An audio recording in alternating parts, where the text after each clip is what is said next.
vamos a hablar de la enseñanza de salvación, la doctrina de salvación. Y lo vamos a hacer en forma de predicaciones más que de estudio. Así que yo espero que hoy que iniciamos, lo que hoy vamos a traer a nuestro corazón sea de bendición y también les sirva de enseñanza, claro. Así que ponga mucha atención porque hoy iniciamos y quisiera que usted sea bendecido muy grandemente. ¿Están contentos? Como dije al principio, porque les veo, a pesar del cubrebocas que tapa mucho la cara, la sonrisa, el gozo, la alegría, no se alcanza a percibir mucho. Sin embargo, hoy como en la Zapata también hicieron una lectura impresionante. Yo espero que ustedes también lo hagan hoy aquí, que se oiga. Me hubiera gustado grabar la lectura que hicieron estos santos hermanos de la congregación de la Zapata, pero pues se está grabando esta, así que usted va a leer bonito, ¿verdad que sí? Abra su Biblia en el capítulo 16 del libro de los Hechos de los Apóstoles y vamos a leer algunos versículos. Les recomiendo en casa lea todo el capítulo, pero hoy vamos a leer solo algunos versículos con el propósito de abreviar un poco el tiempo, aunque a mí casi no hay tiempo que me alcance. Así que téngame un poquito de paciencia nada más, por favor, y trate de aprender lo más que pueda. Cuando uno tiene a alguien que pues no es muy buen maestro, hay que ponerle más atención. Por eso les pido eso. Ok, muy bien, entonces vamos a leer el capítulo 16, versículo número 25. Está muy chillante este micrófono, ojalá me lo puedan arreglar. El capítulo 16, versículo 25. Los que lo tienen en pantalla, los que están viendo a través de la plataforma de Facebook, los que lo ven a través de el YouTube también, pues puedan leerlo. Ahí va a aparecer los versículos. Así que por favor, lo vamos a hacer de forma alternativa, pero sí les pido que lo hagan fuerte para que se oiga y quede grabado. Dice así, yo leo el 25, ustedes el 26 y así nos vamos uno y uno. Pero a medianoche, orando Pablo y Silas, cantaban himnos a Dios y los presos los oían. Ustedes.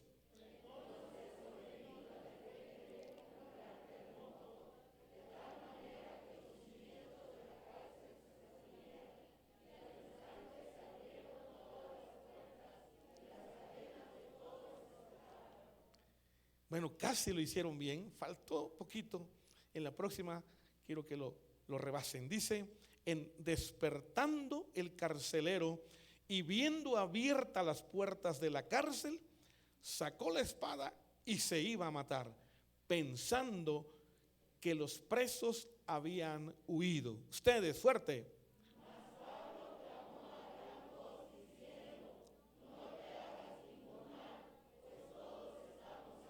Excelente. Él entonces, pidiendo luz, se precipitó adentro y temblando se postró a los pies de Pablo y de Silas. Ustedes.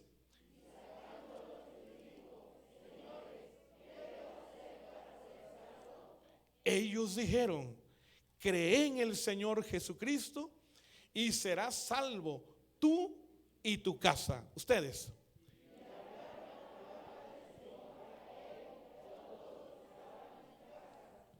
Y él, tomándoles en aquella misma hora de la noche, les lavó las heridas y enseguida se bautizó él con todos los suyos. Ustedes.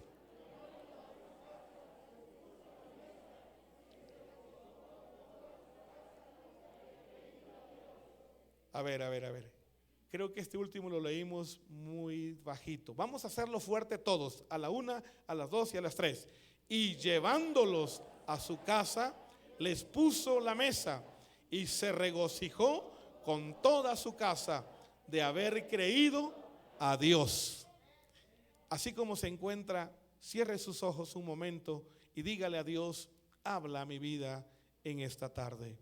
Padre, por favor te ruego por cada uno de los oyentes, por cada uno de los asistentes, por cada uno de los que están en las diferentes plataformas. Señor, que tu palabra pueda ser una bendición y una enseñanza en la vida de cada uno, y que tu nombre sea engrandecido en sus vidas y en su familia. Danos la bendición en esta hora de tu palabra, pues te lo rogamos en el nombre de Jesucristo. Amén y amén. Muy bien, pues los que están de pie siéntense y los que están sentados sigan sentados. El tema de hoy, la gran pregunta. ¿Cómo se llama el tema de hoy? La gran pregunta. Cuando hablamos de esa expresión, ese apócope gran, bueno, pues estamos refiriéndonos justamente a algo grande, algo grandioso, a algo glorioso. Así que esta pregunta es algo grandioso, es una grandiosa pregunta, la gran pregunta. ¿Y a cuál gran pregunta nos estamos refiriendo? Bueno, después de haber leído estos versículos del 25 al 34, es un trozo de la historia de un incidente ocurrido en la vida del apóstol Pablo y Silas hace casi 2000 años atrás, en una ciudad llamada Filipos, a causa del evangelio, de la predicación del evangelio y de haber echado fuera el espíritu de Pitón que había en una muchacha adivinadora. Fueron denunciados y tomados prisioneros y metidos en una cárcel después de haber sido azotados con varas, y dice la escritura, después de haber sido azotados mucho. O sea que no les azotaron poco. Dice el versículo 24 de ese capítulo: el cual recibido este mandamiento, no, es el versículo 23, perdón, dice: después de haberles azotado mucho, los echaron en la cárcel. Este fue uno de los incidentes de los tantos que se ven en la Biblia. Es una historia, un testimonio real de sucesos que acontecen. En este caso, el que nos ocupa hoy es muy especial, y quise ponerle como tema eso, la gran pregunta, por lo especial, por lo glorioso y lo grandioso que se enseña. Pues en este pasaje, en este incidente, se nota, se vislumbra un tema, una doctrina, que es la doctrina de salvación. Que en los institutos bíblicos, en la teología, hay una materia que se enseña y que se llama soteriología. Esta es una rama, una materia en la teología, y esta doctrina es fundamental, pues la predicación del evangelio consiste en predicar la salvación a la humanidad. Así que es de suma importancia la doctrina, la predicación del evangelio. La palabra evangelio, ya sabes, significa buenas noticias. ¿Y por qué son buenas noticias lo que se anuncia a través del evangelio? Esas noticias, porque anuncia la salvación a la humanidad. Entonces, cuando hablamos de salvación, hablamos de esa materia importante en la vida, y muy especialmente en la vida cristiana. Cada creyente, cada cristiano, cada mujer de Dios, cada hombre de Dios debe tener bien claro esta materia, este tema, esta doctrina. En primer lugar, en primera persona, tendríamos que entender, número uno, nosotros, cada uno, bien esta doctrina de salvación, porque lo primero que hay que saber es si somos o no salvos. Si tú eres o no eres salvo aún. A través de todas estas enseñanzas que vamos a recibir a partir de hoy, usted se dará cuenta de su situación en la que usted está en este momento. Que pudiera ser que usted piensa que es cristiano y aún no lo es. Peor aún, usted piensa que va camino al cielo y no es cierto, va al otro lugar. Usted piensa que es salvo y de repente no, va camino al otro lugar. ¿Qué es lo contrario a salvo?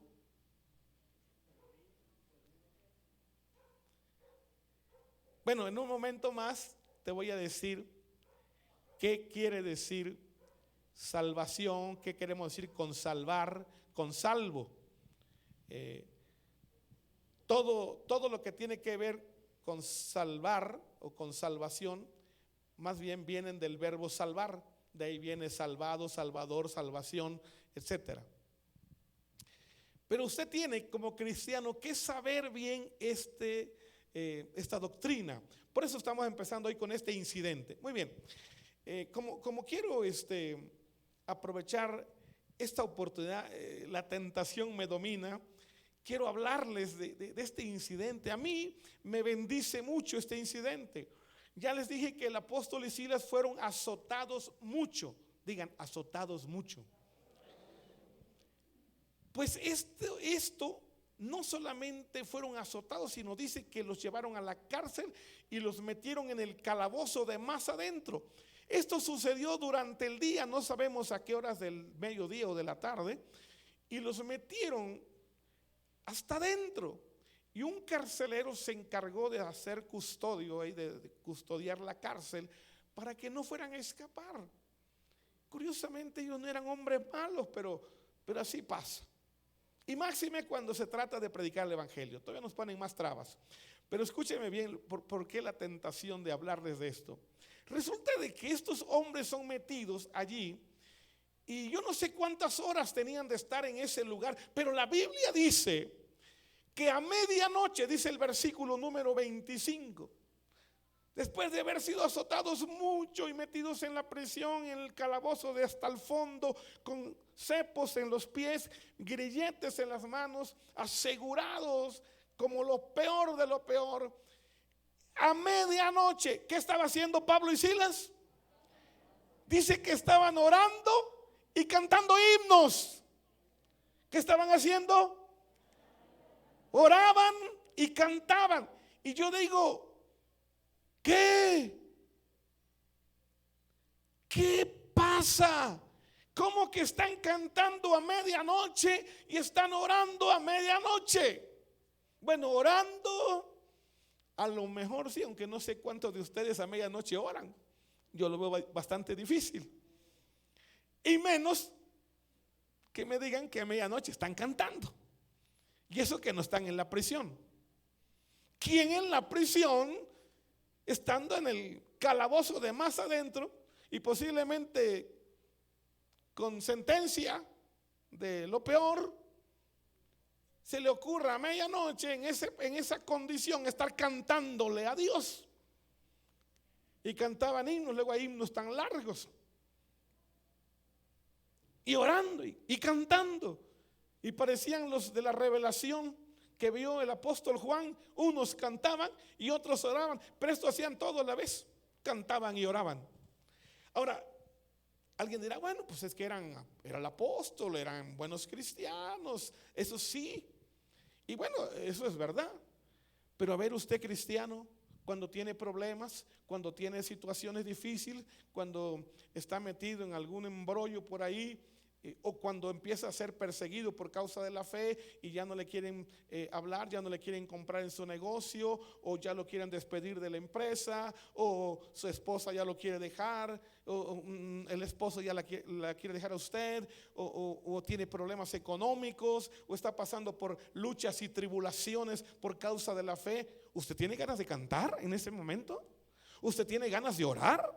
Bueno, a lo mejor de orar, Pero cantar cuando se tiene tribulación, cantar cuando se tiene encima una enfermedad, cantar y orar cuando se está condenado a morir, cuando llega el momento difícil y el médico dice: pues yo ya no puedo hacer nada, pues hay ustedes solamente un milagro, a ver qué hacen. Creo que en esos momentos nadie es capaz de cantar, nadie es capaz casi ni de orar. Pero Pablo y Silas tomaron la actitud correcta de todo buen cristiano, que en medio de las vicisitudes, en medio de las tribulaciones, en medio del dolor, en medio del sufrimiento, seguro los azotaron mucho con varas y sus cuerpos escurrían, destilaban sangre, estaban hinchados, había dolor, pero ellos estaban orando a su Dios y estaban cantando porque sabían que lo que estaban sufriendo había alguien que lo estaba viendo y que lo estaban haciendo por causa de la fe y no les importaba lo que estaban sintiendo. Y más aún, con más pasión oraban y con más pasión adoraban y alababan al que vive para siempre, al que tiene el poder para salvarlos de aún de los grilletes.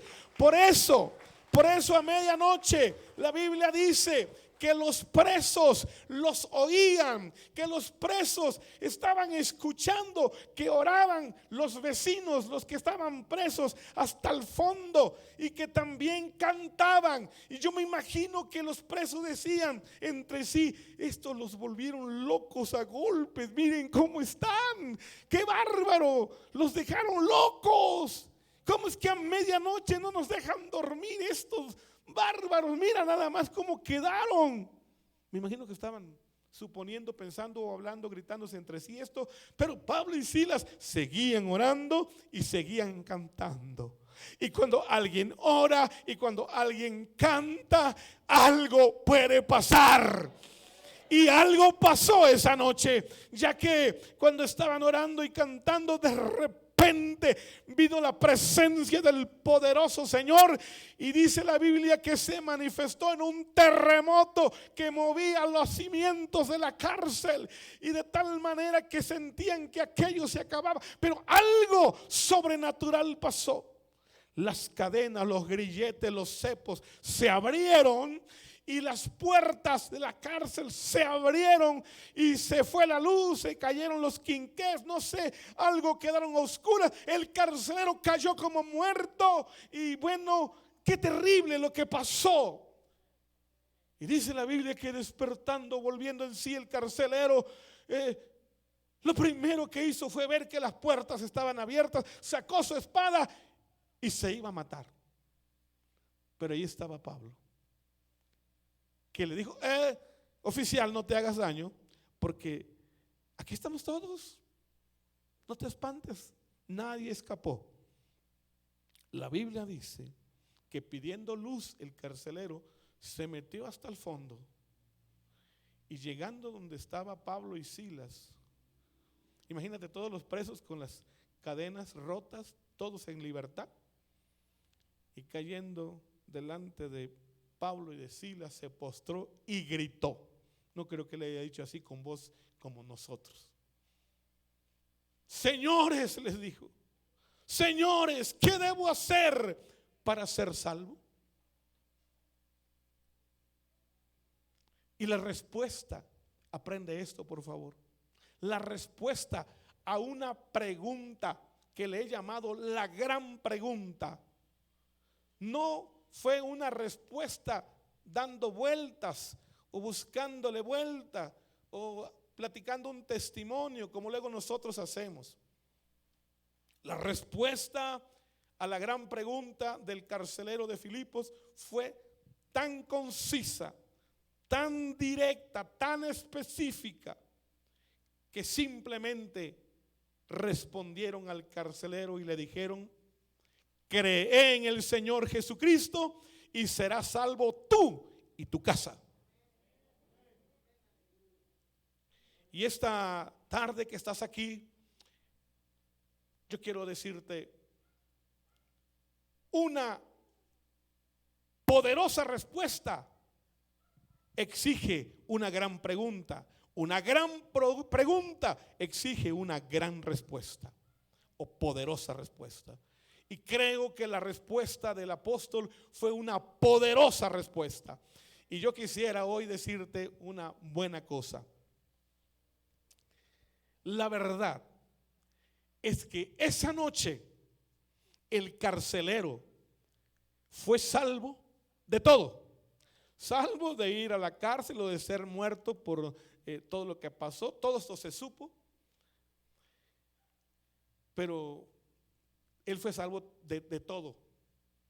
Esa misma noche el Señor lo salvó porque él creyó en Jesucristo que Pablo y Silas predicaban.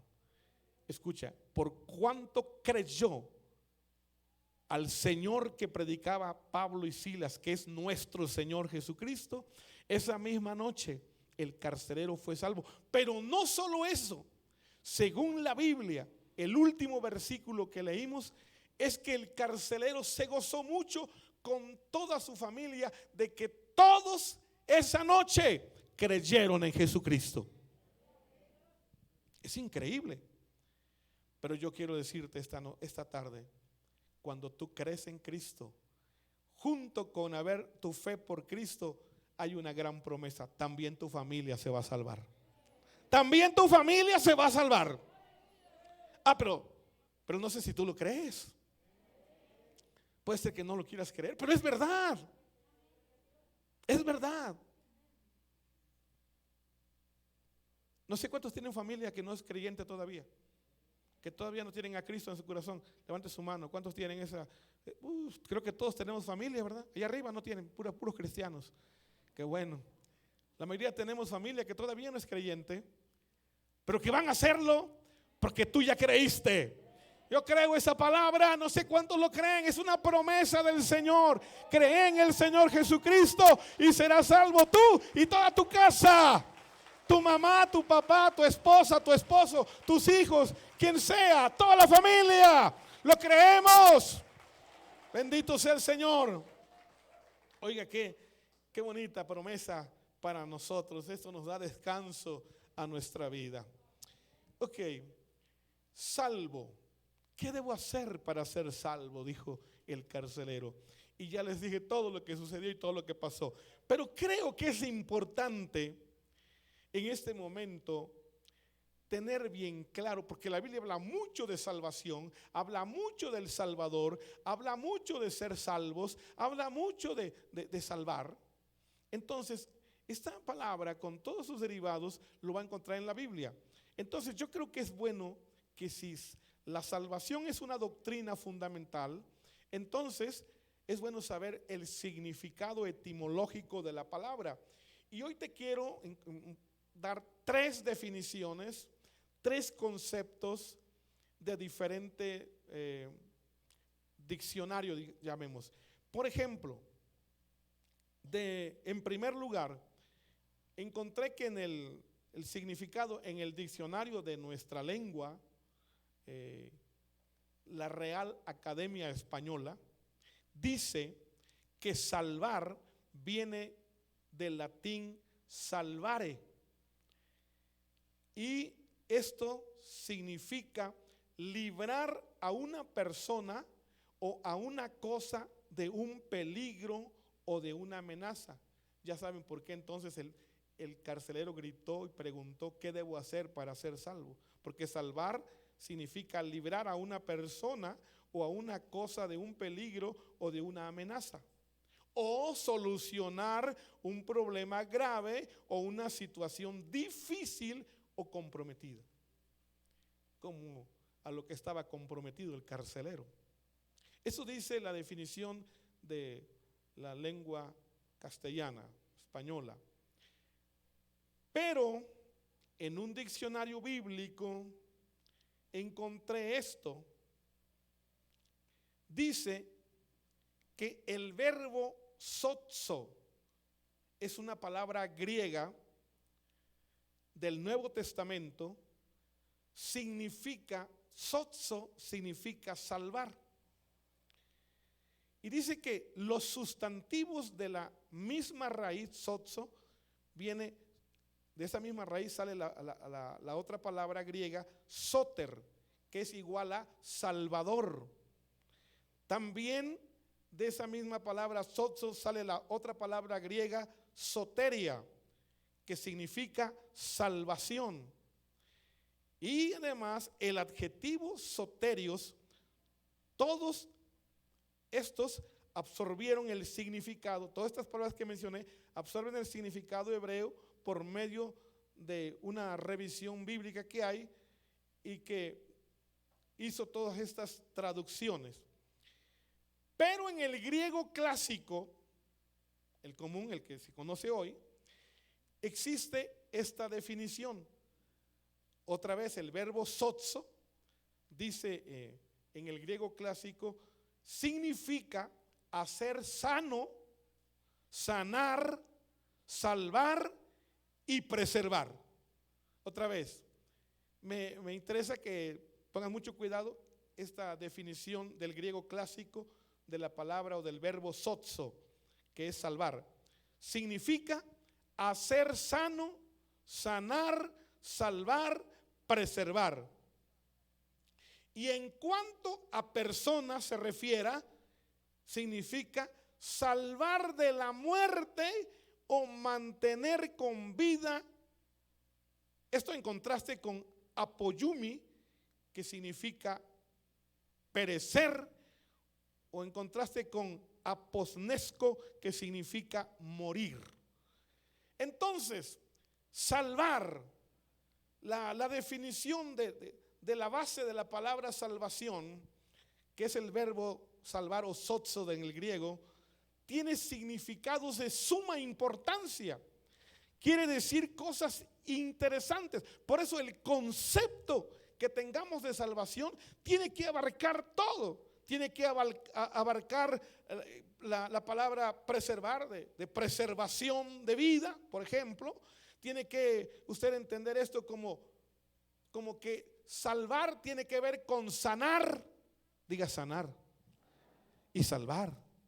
Por eso casi iba a decir los antiguos, porque hace muchos años, no sé, 50, 40 años, por allá se cantaba mucho el cántico aquel, por allá por el sureste del país, se cantaba: estamos en campaña porque hay almas que salvar. Y el coro decía: almas que salvar, enfermos que sanar, almas que salvar y enfermos que sanar. Y las dos cosas se originan con el mismo verbo, sozo, sanar y salvar. Por eso la predicación del evangelio no solo salva al hombre del infierno, sino también al que cree, Dios lo puede sanar. Por eso el apóstol Pablo y Silas fueron puntuales con decirle al que estaba como encargado de la cárcel, al carcelero, le dijo: cree en el Señor Jesucristo. No le explicaron más, no le dieron un estudio, no le dieron un discipulado, no les dieron su testimonio cada uno al carcelero. No, simplemente cree en el Señor Jesucristo y serás salvo tú y tu casa. Y en otras palabras, serás salvo y sano también, porque sozo implica salvación e implica sanidad, sanación o sanar, simplemente. Entonces, esta tarde yo quiero que sepas que esta enseñanza nos debe llevar a pensar que con haber creído en Cristo, oiga, con haber creído en el Señor Jesús, pues lo tenemos todo. ¿Qué es salvación? Pues entonces, si su significado es todo esto, salvación es el acto de salvar a alguien. Es la predicación que la iglesia siempre ha hecho, la salvación de otros. Escrito está en un versículo que vamos a leer con el propósito de entender sobre todo qué es la salvación, por qué predicamos la salvación al mundo después de haber leído y visto estas definiciones. Efesios capítulo 2 versículo 8 y 9, por cierto, en materia de cristiandad, bueno, pues la mayoría de la cristiandad es un texto muy conocido, pero lo vamos a leer porque esto nos da una luz, una enseñanza de lo que es en sí esto que estamos hablando hoy. Vamos a leer, por favor, Efesios 2, 8 y 9. ¿Cómo dice en su pantalla o en su Biblia? ¿Quieren hacer el favor de leer fuertemente a la 1, a las 2 y a las 3? Porque por gracia.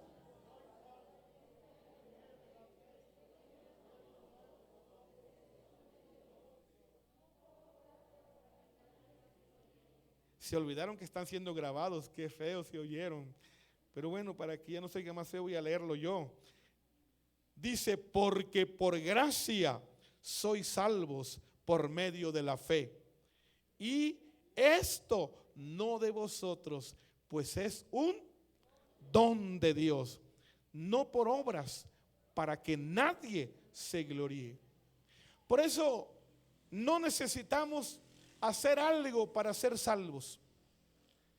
La salvación es un regalo de Dios.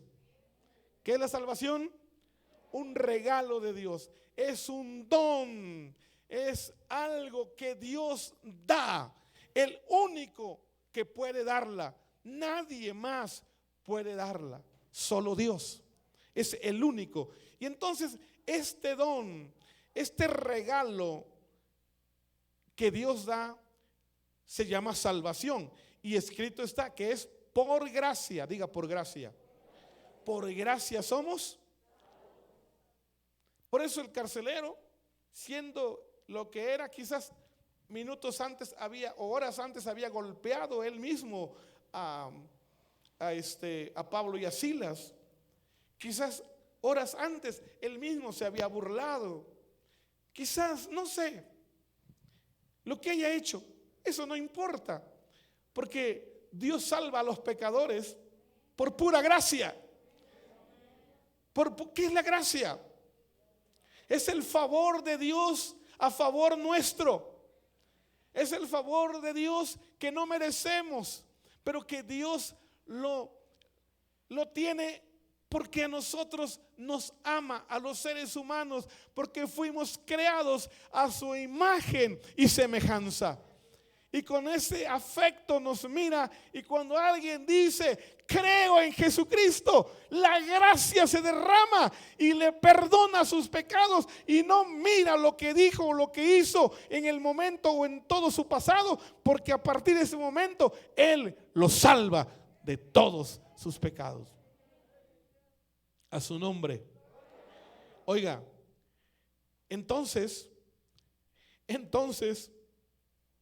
es muy importante saber que si la gracia salvadora del Señor está vigente, está presente, y por su gracia somos salvos con solo creer. Alguna vez alguien me dijo, ¿cómo? Nada más creo ya, no tengo que hacer. Y yo le dije, bueno, ¿qué quieres hacer? Pues no sé, algo.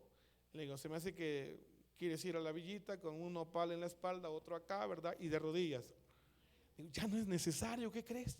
Ya no es necesario. Antes, cuando no sabíamos, pues lo hacíamos por eso, porque no sabíamos. Ahí vamos. Híjole, qué terrible, ¿verdad? Imagínate. ¿Y qué crees? De nada servía, porque eso no vale. Porque aquí está escrito que es por gracia y no es por obras, para que nadie dice, no, pero yo hice esto, aquello, y otro diga, pero yo hice algo más grande. No es por obras, es por pura gracia. La gracia de Dios es así. Pero yo veo al carcelero feliz. A mí me impresiona el texto, el último, ¿se acuerdan del último texto que leímos en Hechos 16, versículo 34? Qué impresionante se lee esos versículos. Mira lo que dice: y llevándolos a su casa, les puso la mesa. ¿Y cómo dice su Biblia? Se regocijó con toda su casa de haber creído a Dios. Y yo digo, ¿por qué tú y yo no nos regocijamos? Porque un día tuvimos la oportunidad de haber creído al Señor. Bendita hora que Cristo llegó a tu vida. Bendito día en el que tú dijiste: creo en el Señor Jesucristo como mi Salvador. Bendito día, bendita hora que pudimos decirlo. No te emociones mucho, porque si no lo has hecho tampoco te entristezcas. Hoy lo podrás hacer. Santo es el Señor. Hay también una pregunta más que se puede uno hacer, o que la gente puede hacer. ¿Salvarnos de qué? ¿De qué nos salvamos? Ya dije que el carcelero se salvó de muchas cosas, pero lo más importante, escucha bien, que el que cree en Cristo Jesús, el Señor Jesucristo lo salva de ir al infierno. Creyendo en Jesucristo nos salvamos de las garras del pecado. Creer en Jesucristo nos salva del mundo, de las garras de este mundo, para ya no más vivir conforme al mundo. Creer en Jesucristo nos salva de las garras del mismo diablo. Escúchalo. Creer en Jesucristo nos salva de la misma garra, de la misma muerte. Alguien dice: entonces ya no me voy a morir. Escúchame, te salva de las garras de la muerte para no morir eternamente. Es decir, físicamente tú y yo vamos a morir, pero vamos a morir como cristianos con una gloriosa esperanza. Resucitaremos y no vamos a ir al infierno, sino vamos a ir con Cristo. Esto es diferente. Entonces vale la pena creer en Cristo. Por eso el carcelero se regocijó con toda su casa, porque cuando somos salvos de todo eso. No sé, usted puede en este momento recordar de cuántas cosas lo salvó el Señor Jesús por simplemente haber creído en Él. De las garras del vicio, de las garras de la drogadicción y de todos los pecados de la vida. Es que creer en Cristo surte un efecto tan poderoso en nuestra vida, que por eso el apóstol escribió a los Corintios en el capítulo 5 de la segunda carta, el versículo 17, dijo: de modo que si alguno está en Cristo, nueva criatura es. Las cosas viejas pasan y todo se vuelve nuevo. Tu vida pasada no le interesa a Dios. Dios transforma tu vida, la regenera, la compone, la hace una nueva persona solamente porque tú crees en Él. Qué poder tan grande ejerce la fe. Por eso Efesios 2:8 dice: por gracia sois salvos por medio de la fe. Amén. Así que yo te animo a que tú creas con profunda fe que Jesús es el único que te puede salvar, porque Él es el único, no hay más. Fíjate que no hay ningún intermedio para la humanidad, ningún otro intercesor para la humanidad.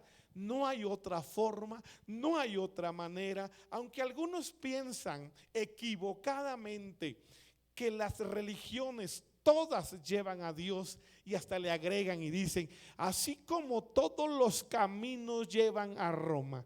Que las dos cosas son mentiras, porque no es cierto. Pero lo que sí es cierto es que la única forma de salvarnos, la única forma de llegar a Dios, la única forma de ir a la gloria de Dios, la única manera de no ir al infierno es creyendo en Jesús. ¿Por qué? Porque así está escrito. En el Evangelio de Mateo capítulo 1, busque usted rápidamente y vea usted lo que dice el Evangelio según San Mateo capítulo 1, y vamos a leer solamente el versículo 21.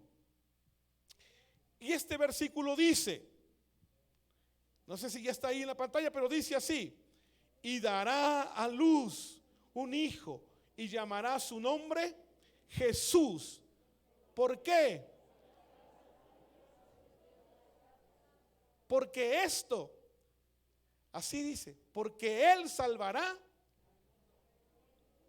a su pueblo de sus pecados. Por eso el apóstol Pablo decía que Cristo Jesús vino al mundo para salvar a los pecadores. Y decía él, de los cuales yo soy el primero.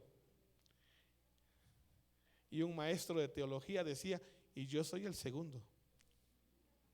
Y yo no sé tú que seas el tercero o el quinto o el millonésimo, no importa el lugar que seas, pero como pecadores la alternativa de solución es Jesús, es Cristo Jesús. Creyendo en Él, hermano, como pecadores es nuestra salvación. Cristo es el Salvador. ¿Sabe que la palabra Jesús o el nombre Jesús significa Dios salva? Y por eso se traduce como Salvador. Jesús igual a Salvador. Entonces en el griego es Dios salva. Entonces Dios te salva solo a través de Jesús. ¿Pero cómo? Sí, Señor, así está escrito. No es que yo lo diga o se me ocurra o yo quiera. En el libro de los Hechos de los Apóstoles, si usted hace favor de buscarlo, busque el capítulo número 4 y vamos a leer el versículo 12 rápidamente. Y mire lo que dice. Bueno, para que lo entienda bien, lea el versículo 11, desde el 11 y 12. Dice, este Jesús es la piedra reprobada por vosotros los edificadores, la cual ha venido a ser cabeza del ángulo, y en ningún otro hay salvación, porque no hay otro nombre bajo el cielo dado a los hombres en que podamos ser salvos. No hay otro nombre debajo del cielo. No es que nosotros lo querramos así. No es que nosotros querramos decir que San Juditas no tiene poder. No tenemos que decir nada. No podemos decir que el Buda, pues ¿qué con el Buda? Pues el Buda sí existió, murió y se acabó. Lamentablemente no tuvo ni tendrá jamás el poder de Jesús. Jesús vino al mundo, se entregó por nosotros a la cruz, murió por nuestros pecados, fue a la tumba, pero resucitó al tercer día y vive por los siglos y para siempre. Jamás, dice la Biblia, para siempre. Por eso es el único que tiene el poder para salvar a la humanidad. ¡A su nombre! Creo que es muy importante que tengamos bien presente eso, que en ningún otro hay salvación. De verdad que qué bueno por ello, qué malo por otros, pero así es, no hay más, no hay otra alternativa. Y quiero ya ir a la parte final, pero no sin antes también yo quisiera que buscásemos una escritura más. Y téngalo presente. Si Cristo es el único Salvador, si Jesús es el Salvador y hay que creer en Él, ¿cómo se hace eso?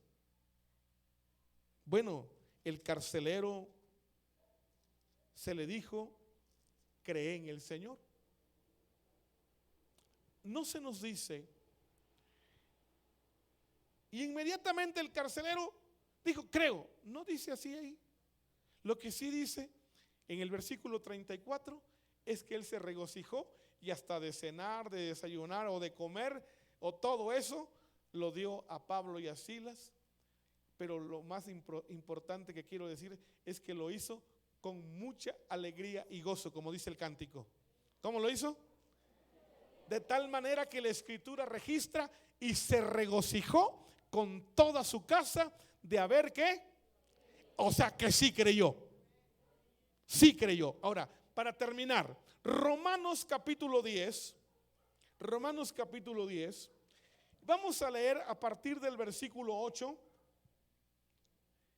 Porque después de esta lectura, yo quiero animarte en esta tarde, en esta hora, que por favor, pues hoy tienes la oportunidad. Has escuchado al apóstol Pablo decirle al carcelero, que preguntó con esa gran pregunta: ¿qué debo hacer para ser salvo? Y él le dijo: cree. Hoy tú tienes la oportunidad de creer si todavía no crees. Mira, porque es muy importante asegurarnos que hemos creído. Por eso esta lectura, mira, dice así, versículo 8: mas, ¿qué dice? Cerca de ti está la palabra, en tu boca y en tu corazón. Esta es la palabra de fe que predicamos. Escucha bien: que si confesares con tu boca que Jesús es el Señor y creyeres en tu corazón que Dios le levantó de los muertos, serás salvo. Porque con el corazón se cree para justicia, pero con la boca se confiesa para salvación. Miren nada más cómo está. Sencillo, fácil, pero hay que hacerlo. Escucha, es sencillo, es fácil, porque Cristo Jesús ya pagó e hizo todo lo que nosotros no hubiéramos podido hacer. Ya lo hizo en la cruz. Él ya lo hizo todo. Es el precio de nuestra salvación. No es rodillas peladas. No, el precio de nuestra salvación no son sacrificios que pudiéramos hacer. El precio de nuestra salvación, escucha bien, es el costo de la misma vida de Jesús. Así que tú podrás pensar, entonces ya no tengo que hacer gran cosa. No, porque Él ya lo hizo todo por ti y por mí. Porque nadie podría pagar ese precio. Pero ¿qué nos pide el Señor? Que creamos con todo nuestro corazón. ¿Cómo hay que hacer? Mira, vamos a leer otra vez. ¿Qué dice la palabra? Cerca de ti está la palabra, en tu boca y en tu corazón. ¿Dónde está la palabra? En tu boca y en tu corazón. Y bueno, esa es la palabra de fe que predicamos. Que si confesares con tu boca que Jesús es el Señor. Escucha, ¿qué hay que hacer? ¿Qué hay que hacer? Confesar con la boca que Jesús es el Señor y nuestro Señor. ¿Y qué más dice? Eso mero. Dice: y creyeres en tu corazón que Dios le levantó de los muertos y que resucitó, entonces serás, ahí está, entonces serás salvo. ¿Por qué? Porque con el corazón se cree, pero con la boca se confiesa para ser salvo. ¿Ya vio que es, como dijo los argentinos, sencillito? Póngase de pie, ¿qué le parece? Y vamos a hacerlo sencillito. Vamos hoy a asegurar nuestra salvación creyendo en Jesús, que Él es el Señor y que resucitó de los muertos para darnos eterna salvación. ¿No cree que eso es glorioso? ¿Por qué no da un gloria a Dios? ¿Y por qué no hoy se dispone para decirle: Señor, aquí está mi vida? Creo que tú moriste en la cruz.